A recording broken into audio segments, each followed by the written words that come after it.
The Throne Queen, a tale of power and betrayal. Once, in the heart of the flourishing kingdom of Velmora, there ruled a queen named Serena. She was a leader unlike any other, compassionate, and beloved by her people.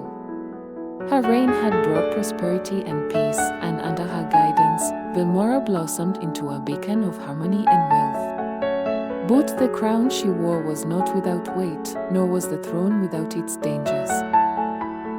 Among her most trusted advisors was Lord Malric, a cunning man whose charm masked his insatiable hunger for power. For years, he plotted in the shadows, whispering poison into the ears of the nobles and feeding their discontent with promises of greater wealth and influence.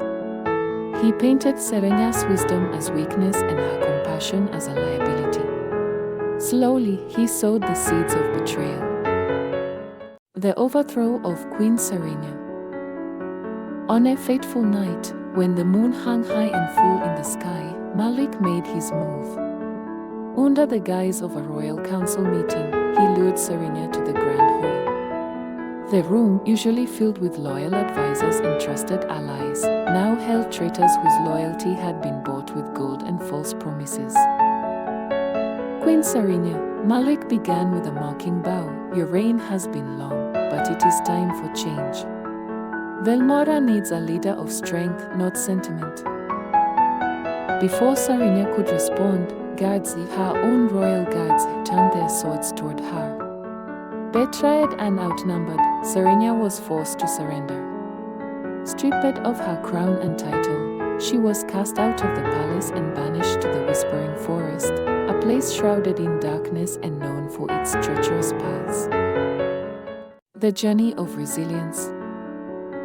Alone in the forest, Serena wandered through the shadows, her royal garments torn, her spirit battered. The forest was vast and unyielding, filled with ancient trees whose branches whispered tales of despair and forgotten rulers.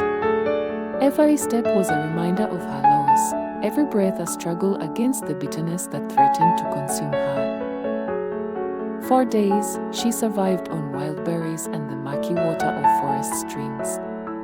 But Serena was not one to be defeated easily. She remembered the teachings of her late mother. True strength lies not in power but in resilience. A queen must rise, even when the world crumbles beneath her.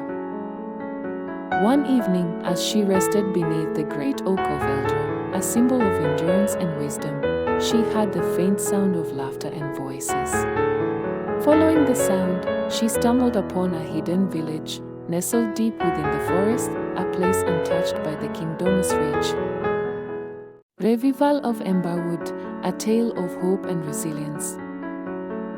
The village of Emberwood was small and struggling. Its people lived in fear of the forest's dangers and the kingdom's abandonment.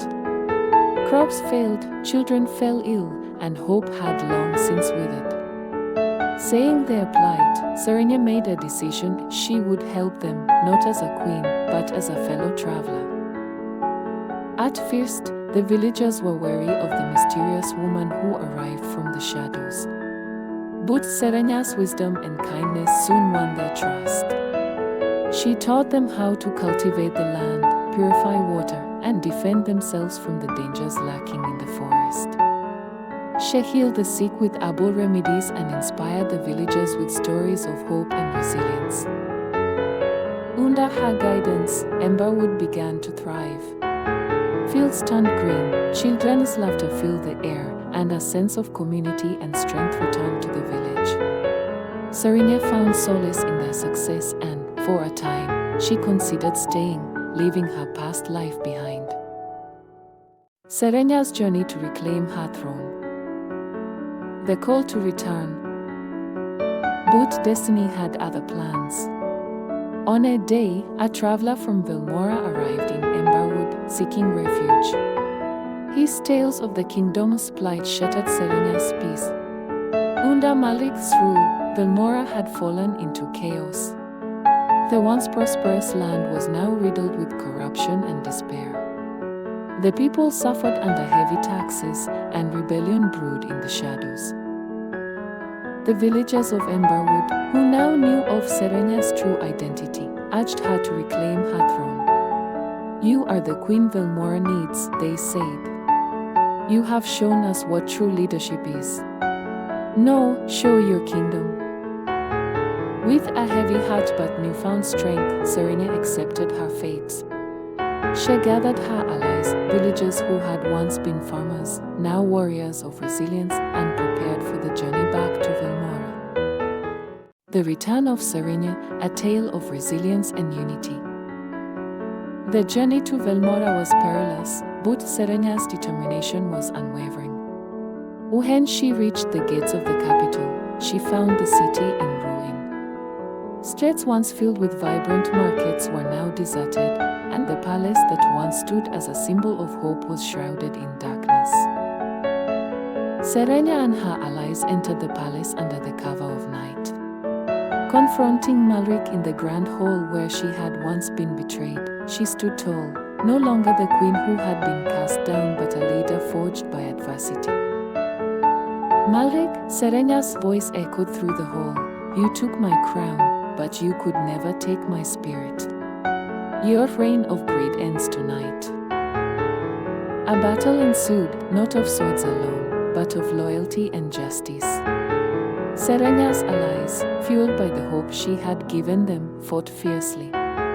The people of Velmora, seeing their queen return, rose up against Malric's forces. In the end, Malric was defeated, and Serena reclaimed her throne, not through vengeance, but through the unity and resilience of her people. The Resurgence of Velmora. The New Dawn.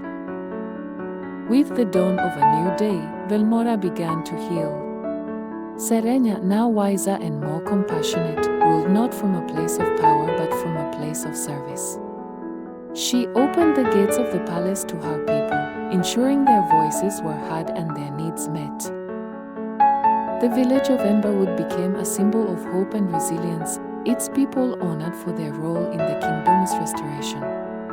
And the great oak of Eldra, under which Serena had found her strength, stood tall as a reminder that true leadership is not about the crown one wears but the heart one carries. Queen Serena's story became a legend, a tale of a ruler who was thrown from her throne but rose again, stronger and wiser, to lead her people into a new era of hope and prosperity.